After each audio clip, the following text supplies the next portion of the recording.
Russian President Vladimir Putin signed into law Saturday a new bill designating international media outlets as foreign agents in retaliation for a similar measure taken by the U.S. Department of Justice against the state-funded RT television.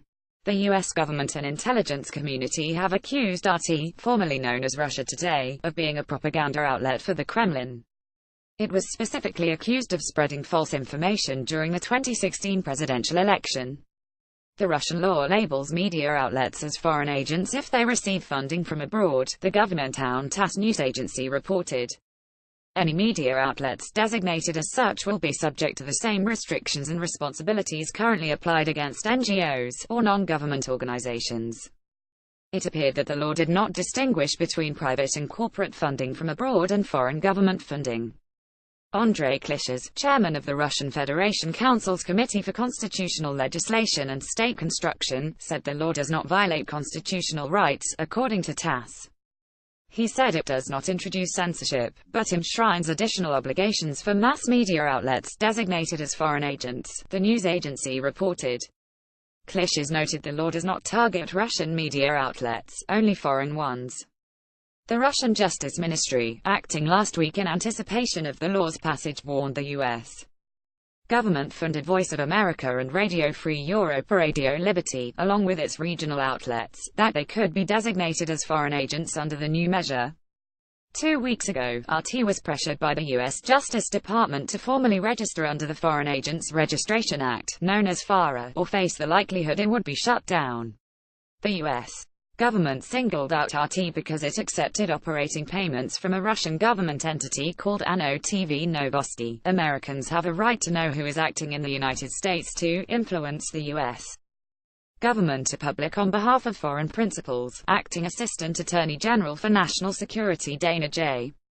Boente said in a statement at the time that RT registered. The Department of Justice is committed to enforcing FARA and expects compliance with the law by all entities engaged in specified activities on behalf of any foreign principal, regardless of its nationality. The Justice Department said the action did not inhibit freedom of expression or restrict news content, and requires only registration, labeling of informational materials and broadcasts, and record-keeping. TR Productions, which operates RT, disputed the charge, claiming in the registration process that it disagrees with the designation and remains under the independent editorial control of registrant. Margarita Simonyan, editor-in-chief of RT, posted a statement on its website, saying, "Choosing between a criminal case and registration, we have chosen the latter. Congratulations to American freedom of speech and all those who still believe in it." Supporters of the new Russian law, passed Saturday by the Federal Council and by the State Duma, or lower house, on Wednesday, have said that Radio Liberty, CNN, Voice of America and Germany's Deutsche Welle could well be called upon by the Russian government to sign as foreign agents, The Washington Post reported.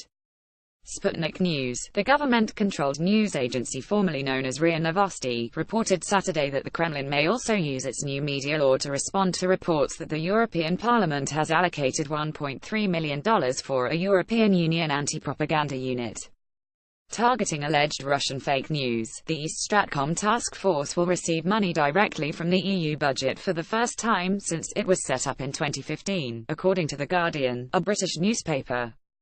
RT and Sputnik were singled out by the European Parliament in 2016 as Russian propaganda outlets posing a danger to European unity. The European media in Russia may also become subject to the law on foreign agents. Vladimir Droborov, the first deputy chairman of the Federation Council's Committee on International Affairs, told Sputnik. Its application will begin with the U.S.